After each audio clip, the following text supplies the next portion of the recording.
স্বাগত দীপ্ত সংবাদে, সাথে আছে আমি কাজী আসিফুজ্জামান। প্রথম বাংলাদেশি হিসেবে বিশ্বের পঞ্চম উচ্চতম শৃঙ্গ মাকালুতে আরোহণ করেছেন বাবর আলী। এই পর্বতশৃঙ্গের উচ্চতা ৮,৪৮৫ মিটার। বাংলাদেশ সময়ে আজ ভোর ৫টা ৪৫ মিনিটে নেপালের মহালাঙ্গুর হিমালয়ে অবস্থিত এই পর্বতে আরোহণ করেন বাবর আলী। এর মাধ্যমে নিজেকে আরেক ধাপ উচ্চতায় তুলে নিলেন এই পর্বতারোহী। পৃথিবীতে ৮,০০০ মিটার বা তার বেশি উচ্চতার পর্বত রয়েছে মোট ১৪টি। এর মধ্যে প্রথম বাংলাদেশি হিসেবে ৫টি জয় করলেন Babar Ali. Expedition Makalu the fifth frontier শীর্ষক এই অভিযানের আয়োজন করে পর্বতারোহণ club vertical dreamers. Great black one বা মহাকালো নামে পরিচিত মাকালু জয়ের উদ্দেশ্যে বাবর গত ৭ই এপ্রিল দেশ ছাড়েন।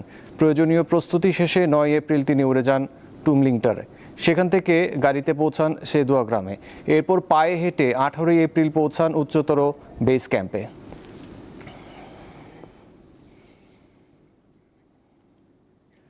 আজ সিলেট সফরে যাচ্ছেন প্রধানমন্ত্রী তারেক রহমান। বেশ কয়েকটি উন্নয়ন প্রকল্পের সূচনা করবেন তিনি। এছাড়া নতুন কুড়ি স্পোর্টস কর্মসূচি উদ্বোধন করবেন প্রধানমন্ত্রী। কিন্তু সকাল থেকে সিলেটে মুষলধারে বৃষ্টি হচ্ছে। সেখানে আছেন সহকর্মী মোহাম্মদ হাসিব। সবশেষ পরিস্থিতি জানবো তার কাছ থেকে। হাসিব, সিলেটের এখনকার পরিস্থিতি কেমন দেখছেন এবং প্রধানমন্ত্রীর কি কি কর্মসূচি রয়েছে আমাদের জানাবেন।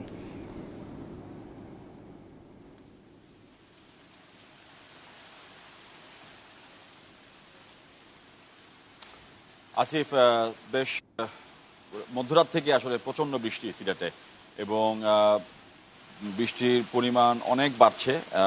থেমে থেমে বৃষ্টিতে এক কথা বলে মুষলধারে বৃষ্টি হচ্ছে এবং এরকম একটা পরিস্থিতিতে আর কিছুক্ষণের মধ্যেই প্রধানমন্ত্রী তারেক রহমান সিলেট হযরত শাহজালাল আন্তর্জাতিক সিলেট বিমানবন্দরে এসে পৌঁছাবে। সেখান থেকে 10:30টার দিকে উনি যাবেন হচ্ছেন হযরত শাহজালাল রাদিয়াল্লাহু আনহু মাজার জিয়ারতে এবং সেখান থেকে সকাল 11টায় উনি যাবেন সার্কিট হাউসের যে সংলগ্ন চাঁদনী ঘাটে শহরে জলাবদ্ধতা নিরসনে সিটি কর্পোরেশনের গৃহীত প্রকল্পের ভিত্তিপ্রস্তর স্থাপন করতে এবং সেটি শেষ করে 12টার দিকে উনি যাবেন হচ্ছে সিলেট জেলার সদর উপজেলা কাশীপুর ইউনিয়নে অবস্থিত বাইশা নদী পুনঃ খনন কর্মসূচি উদ্বোধন করতে এবং এরপরে বিকেল 3টায় যেটি আসলে সবচেয়ে বেশি আলোচিত যে বিষয়টি নতুন কুড়ি স্পোর্টস সেটি উনি উদ্বোধন করবেন এবং সেটি উদ্বোধন করার পর 5টার দিকে উনি জেলা শিল্পকলা একাডেমি সিলেট আয়োজিত দলীয় যে সভা আছে সেই সভায় উনি যোগদান করবেন। আমি যদি একটু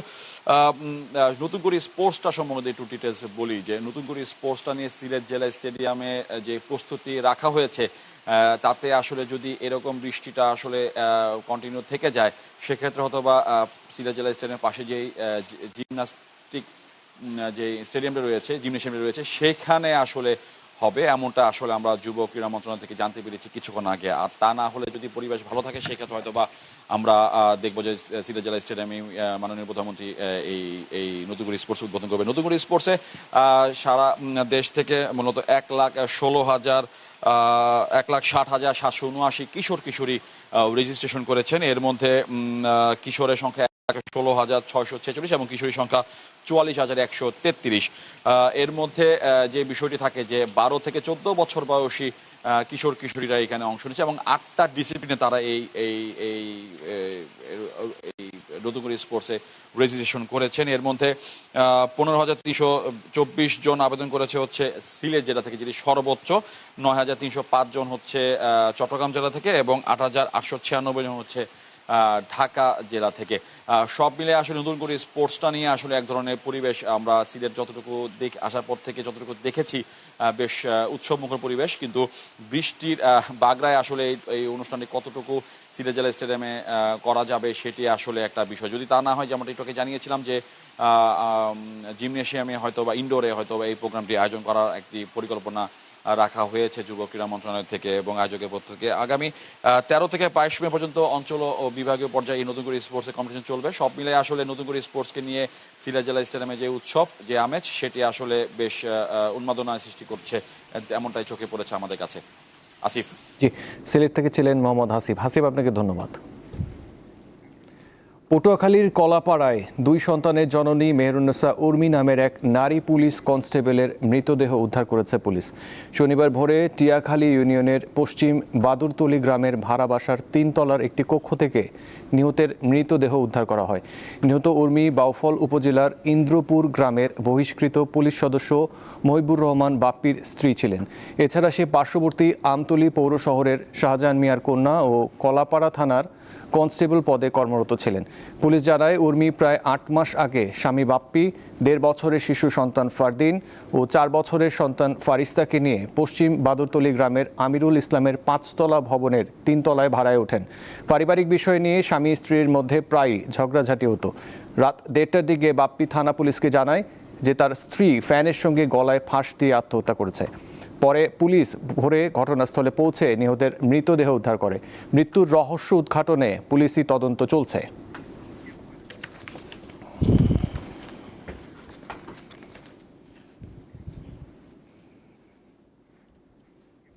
ইরানের শান্তি প্রস্তাবে অসন্তোষ প্রকাশ করেছেন মার্কিন প্রেসিডেন্ট ডোনাল্ড ট্রাম্প। তিনি জানিয়েছেন ইরান এমন সব প্রস্তাব দিয়েছে যা মেনে নেওয়া সম্ভব নয়। 3 বছর ধরে যুদ্ধ চলতে পারে বলে মন্তব্য করে ট্রাম্প বলেন, চলমান সংঘাত খুব তাড়াতাড়ি শেষ হয়ে যাবে এমন ভাবার কোনো কারণ নেই। মার্কিন গণমাধ্যমের খবরে বলা হয়, ইসলামাবাদে 2য় দফা শান্তি আলোচনা ব্যর্থ হওয়ার পর পাকিস্তানের মাধ্যমে যুক্তরাষ্ট্রের কাছে একটি নতুন প্রস্তাব পাঠিয়েছে ইরান। তেহরানের ওই প্রস্তাবে বলা হয়েছে, যুদ্ধের অবসান এবং পারস্য উপসাগর দিয়ে জাহাজ চলাচল নিয়ে বিতর্কের সমাধান না আসা পর্যন্ত ইরানের পরমাণু প্রকল্প নিয়ে আলোচনা স্থগিত থাকবে। এদিকে পেন্টাগন জানিয়েছে, হরমুজ প্রণালী পারাপারের সুবিধা পেতে যারা ইরানকে টোল পরিশোধ করছে তারা ওয়াশিংটনের নিষেধাজ্ঞার মধ্যে পড়ে যাওয়ার ঝুঁকিতে আছে।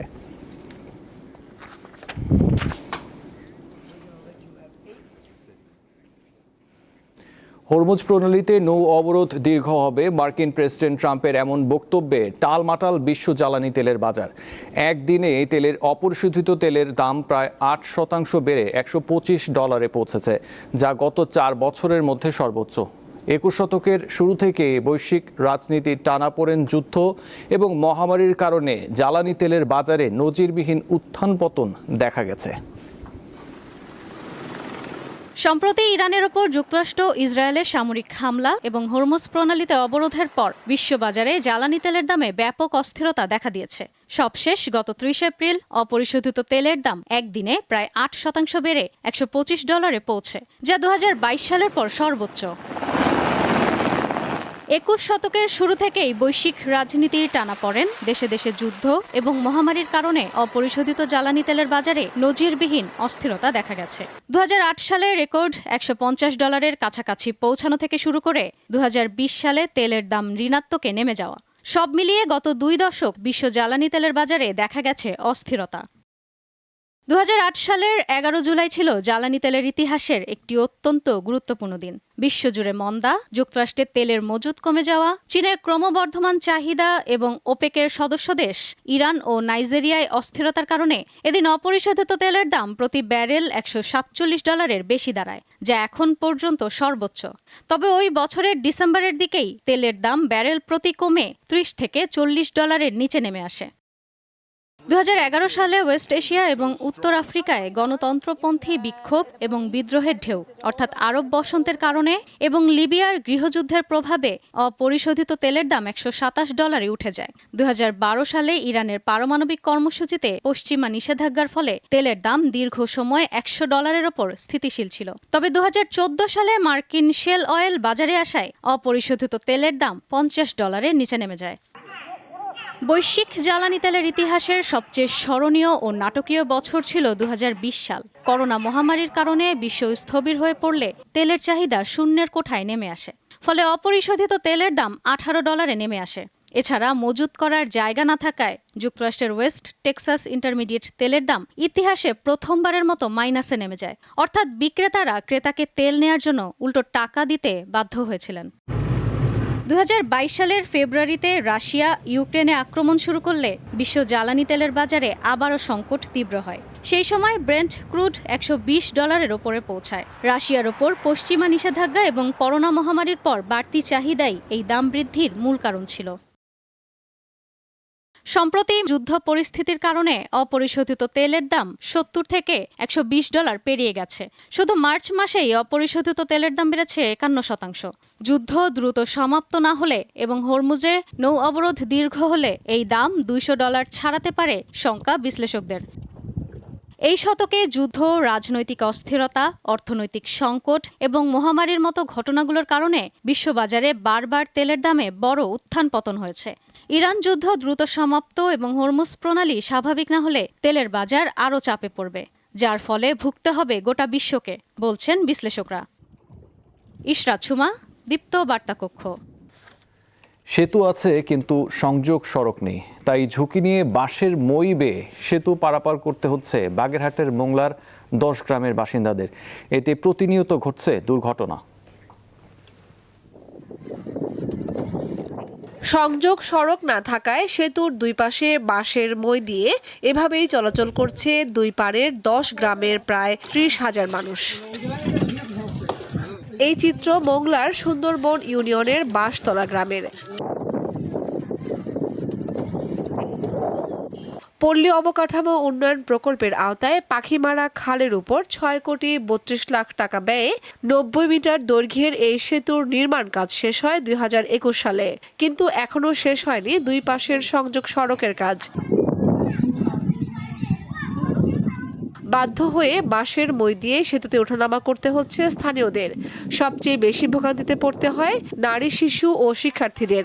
বিদ্যালয়ে আসতে এই চার পাড়াতে খুব ভয় করে। আমাদের এই ব্রিজ পাড়াইতে অনেক কষ্ট হয়, বাট এইটার পরে উঠলে অনেক নড়াচড়া করে, পড়ে যাওয়ার ঝুঁকিপূর্ণ। এই ব্রিজটা 6 বছর পর্যন্ত এই পর্যন্ত হয়ে রয়েছে, কিন্তু কোনো ব্যবস্থা নেই। মানুষ পাড়াপাড়ে খুব কষ্ট হচ্ছে। এই তো উঠেছে যে কত কষ্ট রে, পরান্ডা যায় আর আপায় যাচ্ছে। আমাদের বাড়ি হলো ওই পার, আমাদের স্কুল হলো এই পার, কিন্তু আমাদের ওখান থেকে আসতে এখানে অনেক ভয় করে। অনেক সময় অনেক লোক পড়ে হাত পাও ব্যথা ভাঙতে যাচ্ছে। আমরা তো জমের কষ্ট, আমরা সরকারের কাছে এই রাস্তাটা চাই যে আমাদের এই রাস্তাটা যাতে দ্রুতভাবে হয়। স্থানীয় সরকার প্রকৌশল অধিদপ্তর জানিয়েছে, জমি অধিগ্রহণ সংক্রান্ত জটিলতার কারণে এখনো সংযোগ সড়ক নির্মাণ করা সম্ভব হয়নি। আমরা খুব দ্রুত আশা করতেছি যে খুব দ্রুতই ল্যান্ড একুইজিশনের যে বিষয় আছে সেটা সুরাহা হয়ে আমরা অ্যাপ্রোচ রোডটা নির্মাণ করতে পারবো ইনশাআল্লাহ। দ্রুত সংযোগ সড়ক নির্মাণের দাবি এলাকাবাসীর। কামরুন নাহার, দীপ্ত বার্তা কক্ষ।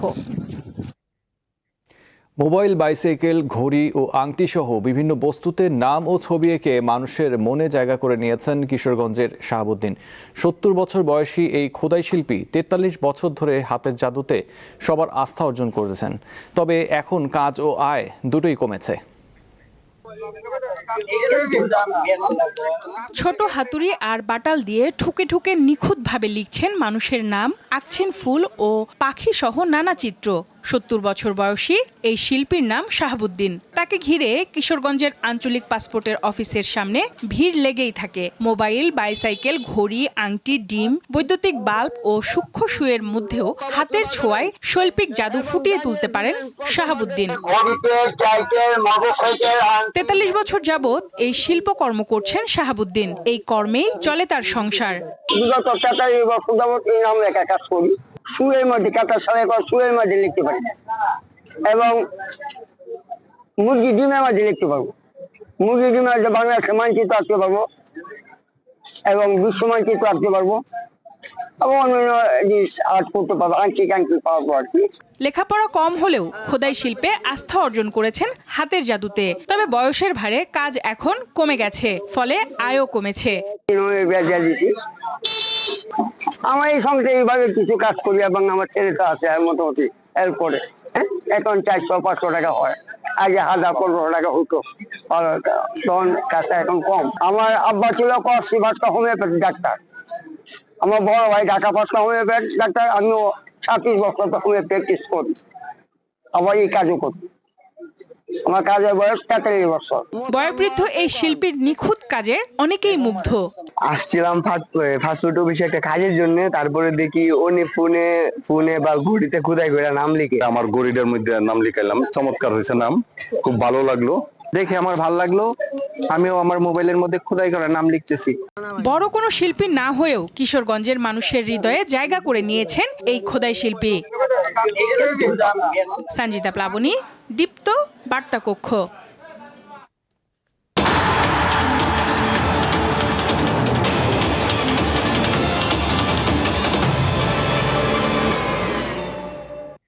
চট্টগ্রামে ওয়ানডে সিরিজের জয়ের পর টি-20 সিরিজেও এগিয়ে রয়েছে বাংলাদেশ। চট্টগ্রাম পর্ব শেষে এবার ক্রিকেট ফিরছে মিরপুর স্টেডিয়ামে। 3 ম্যাচ সিরিজের তৃতীয় ও শেষ টি-20 আজ বাংলাদেশের মুখোমুখি হবে নিউজিল্যান্ড। খেলা শুরু হবে দুপুর 2টায়। 3 ম্যাচ সিরিজের প্রথমটায় স্বাগতিকরা জিতে নেয় 6 উইকেটে। নিউজিল্যান্ডের টিকে থাকার দ্বিতীয় ম্যাচে বাগড়া বসায় বৃষ্টি। মাঠ ভেজা থাকায় পরিত্যক্ত হয় খেলা। তাতে 1-0 ব্যবধানে এগিয়ে থেকে হোম অফ ক্রিকেটে তৃতীয় ম্যাচ খেলতে নামবে টাইগাররা।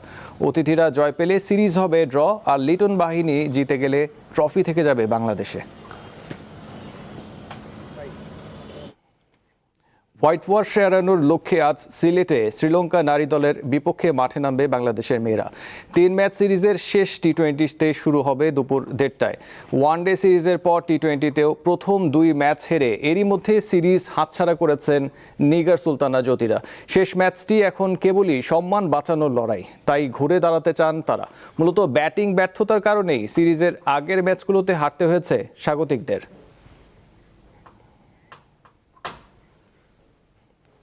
এই ছিল এখনকার মতো। পরবর্তী সংবাদ 12টায় দেখার আমন্ত্রণ রইল। এছাড়াও তথ্য বিনোদনের জন্য চোখ রাখুন দীপ্ত টিভির ডিজিটাল প্ল্যাটফর্মে।